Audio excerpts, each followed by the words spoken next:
بسم اللہ الرحمن الرحیم۔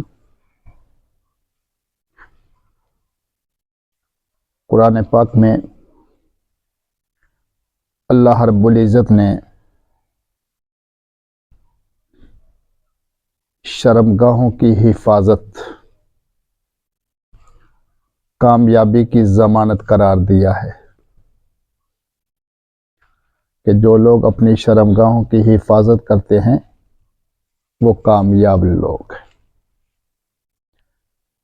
قد افلح المؤمنون کہ مومن لوگ کامیاب ہو گئے، اور بھی چیزوں کا ذکر فرمایا، اور آگے جا کر ذکر فرمایا والذین هم لفروجہم حافظون کہ وہ اپنی شرمگاہوں کی حفاظت کرتے ہیں۔ ہاں، بیویاں ہیں یا پہلے زمانے میں باندھی ہوا کرتی تھی، وہاں پر کوئی ملامت نہیں، لیکن اگر بیویوں سے ہٹ کر کہیں اور اپنی خواہشات کو پورا کرتے ہیں تو وہ حد سے آگے بڑھنے والے لوگ ہیں۔ اللہ رب العزت نے اگر جنسی خواہشات رکھی ہیں تو ان کے پورے کرنے کا ایک جائز طریقہ بھی رکھا ہے، اور جو آدمی اس سے ہٹ کر اپنی جنسی خواہشات کو پورا کرتا ہے، یا جو لوگ پورا کرتے ہیں جس میں مرد اور عورت سب شامل ہے، وہ معاشرے کا جتنا معزز آدمی کیوں نہ ہو سب کی نظروں میں گر جاتا ہے۔ وہ عالم دین ہو، وہ قرآن پاک کا قاری ہو، وہ کوئی تاجر ہو، وہ علاقے کا چودھری نمبردار ہو، وہ پورے معاشرے کی نظروں کے اندر ذلیل ہو جائے گا۔ اس لیے ہمیں چاہیے کہ اپنی شرمگاہوں کی حفاظت کرے اور اسی کے آگے تلقین کرے جن کے ساتھ ہمارا واسطہ ہو، تعلق ہو۔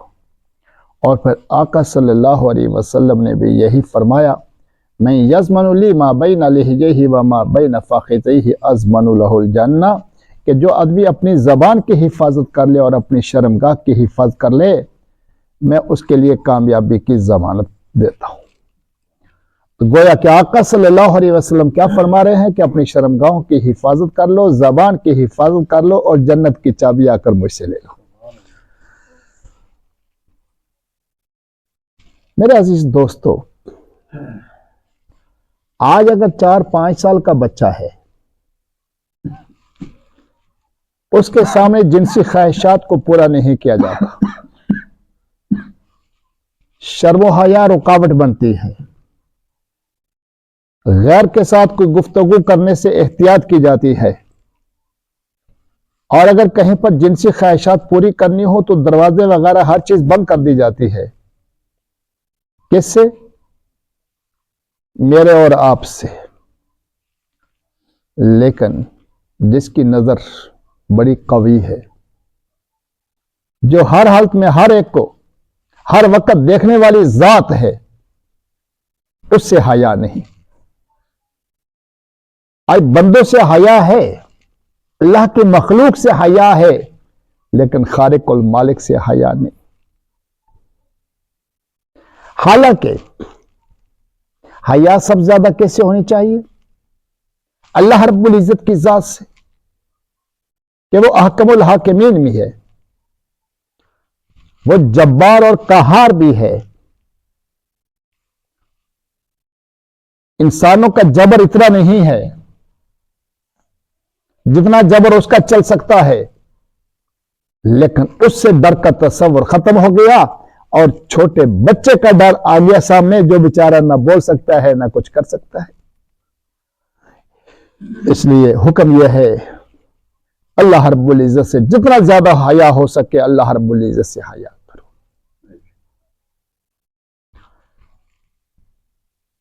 اللہ رب العزت ہمیں اپنا حیا نصیب فرما دے۔ اللہ رب العزت اپنا قرب نصیب فرما دے۔ بس اسی چیز کی خواہش ہے، اور اس کے لیے ابتدا یہاں سے ہوگی کہ اپنی نظر کی حفاظت کی جائے۔ اگر نظر کی حفاظت ہو گئی تو ہر برائی سے حفاظت ہو گئی، اور اگر نظر کی حفاظت نہیں تو پھر کسی برائی سے بھی ہم محفوظ نہیں رہ سکتے۔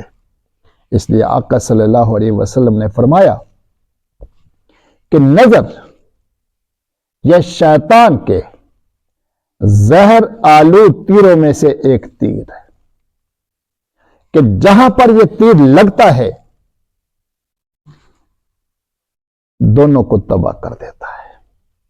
جس نے تیر چلایا اور جس پر تیر لگا دونوں کیا ہو گئے؟ تباہ ہو گئے۔ اس لیے نظر کی حفاظت یہ ابتدا ہے۔ بچوں کو، بچیوں کو نظر کی حفاظت کی تلقین کریں، اپنی نظروں کی حفاظت کریں۔ اور آقا صلی اللہ علیہ وسلم کی تعلیمات کے اندر یہ بات بھی موجود ہے، العینان تزنیان وزناہما النظر، کہ آنکھیں زنا کرتی ہیں، بدکاری کرتی ہیں، اور آنکھوں کا زنا غیر محرم کو دیکھنا ہے، کانوں کا زنا غیر محرم کی باتیں سننا ہے، زبان کا زنا غیر محرم سے گفتگو کرنا ہے، پاؤں کا زنا غیر محرم کی طرف چل کر کے جانا ہے۔ اس لیے اپنے اعضاء کو اگر بچانا چاہتے ہیں تو سب سے پہلے جس عضو کو بچانا ہے وہ ہم نے اپنی آنکھوں کو بچانا ہے۔ اللہ رب العزت مجھے اور آپ کو اپنی نظروں کی حفاظت کی توفیق نصیب فرمائے۔